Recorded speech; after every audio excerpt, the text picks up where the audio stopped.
திருப்பாவை 20వ பாசுரம். ஆண்டாள் திருவடிகளே சரணம்.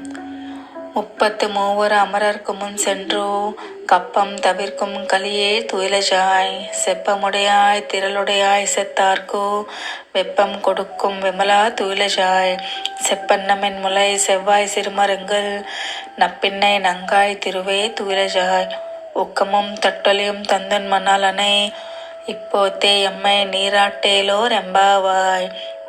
ఆండాళ్ తిరువడిగలే శరణం. 20వ పాసురం వివరణ. ఈనాడు గోపికలు నీలాదేవి తలుపు తెరవగా ఆమెతో కలిసి స్వామి పాన్పు దగ్గరకు చేరి, స్వామి, నీవు ఇప్పటి వరకు ఎందరినో రక్షించావు కదా, ఈనాడు మమ్ములను రక్షించవా అని ఇంతకు ముందు ఆయన ఆశ్రితులను రక్షించిన విధానాన్ని ఒక్కసారి ప్రశంసిస్తున్నారు.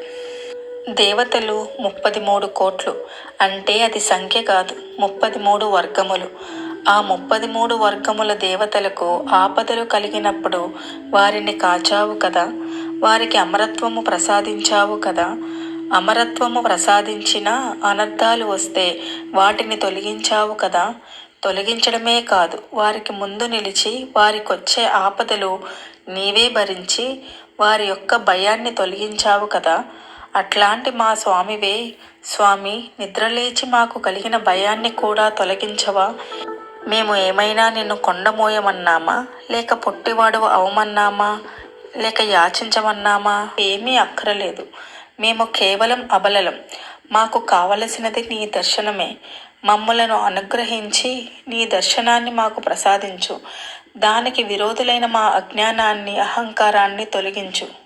నీవు ఆర్జవము కలవాడివి, బలము కలవాడివి. నీ ఆర్జవమే లోకానికి రక్ష.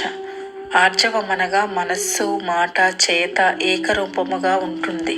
మాట అని మర్చిపోయేవాడువు కాదు. రామోద్విర్నాపి భాషతే అన్నవాడువు కదా నీవు. సకృదేవ, ఒక్కసారి నీ వాడను అంటే చాలు రక్షిస్తానన్నావు కదా నీవు. స్వామి, మమ్ములను రక్షించు. నీకు బలము లేదా? ఉన్నది.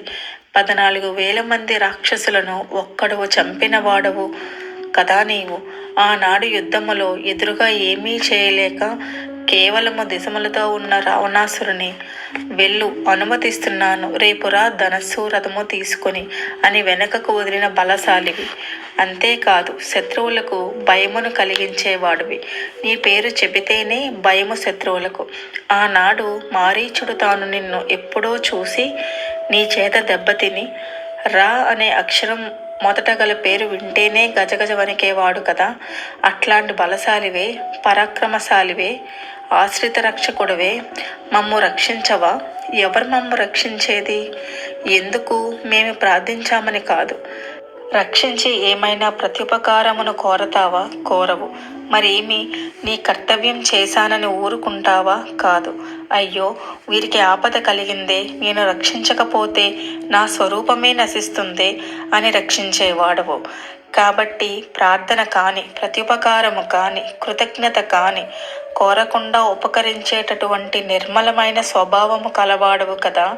నిద్రలేవవా? తల్లి నీలాదేవి, నీవు కూడా లే. నీవు నప్పిన్నవి, మంచి స్త్రీవి. నీవు సాక్షాత్తు లక్ష్మివే. ఈ లోకములో మా కొరకై స్వామితో పాటు అవతరించి మమ్ములను స్వామితో కూర్చడానికి వచ్చావు కదా. నీవు నిద్రిస్తావా తల్లి? ఎప్పుడైనా చేర్చేవాళ్ళు నిద్రిస్తారా? తల్లి నిద్రిస్తుందా?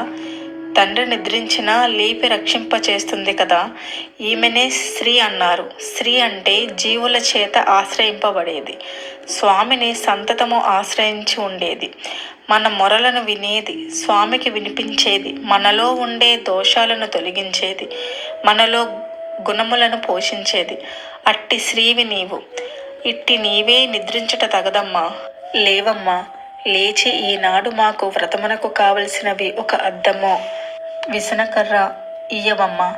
ఏమిటి విసనకర్ర? ఇదే నమః శబ్దం. వంటికి పట్టిన చెమటలు తుడిచివేస్తుంది. మన లోపల అప్పుడప్పుడు ఆవిర్భవిస్తూ ఉంటాయి అహంకారము, మమకారము. శరీరమే నేను అనే భావం ఆవిర్భవిస్తే దానిని తొలగించేటటువంటి స్వామి, నేను నీ వాడను అనే భావాన్ని ప్రసాదించు. నా కొరకు నేను అనే భావము కలిగితే స్వామి, నీ కొరకే నేను అనే భావాన్ని ప్రసాదించు. అలా విసనకర్రను అద్దాన్ని మాకు ఇచ్చి మా స్వరూపాన్ని దిద్దుబాటు చేసుకుందుకు తగిన అవకాశాన్ని కల్పించి మాకు స్వామితో సంతతను నీవే ప్రసాదించాలి అని ఈనాడు నీలాదేవిని స్వామిని ఇద్దరినీ కలిపి మేల్కొలిపారు ఈ పాసురములో.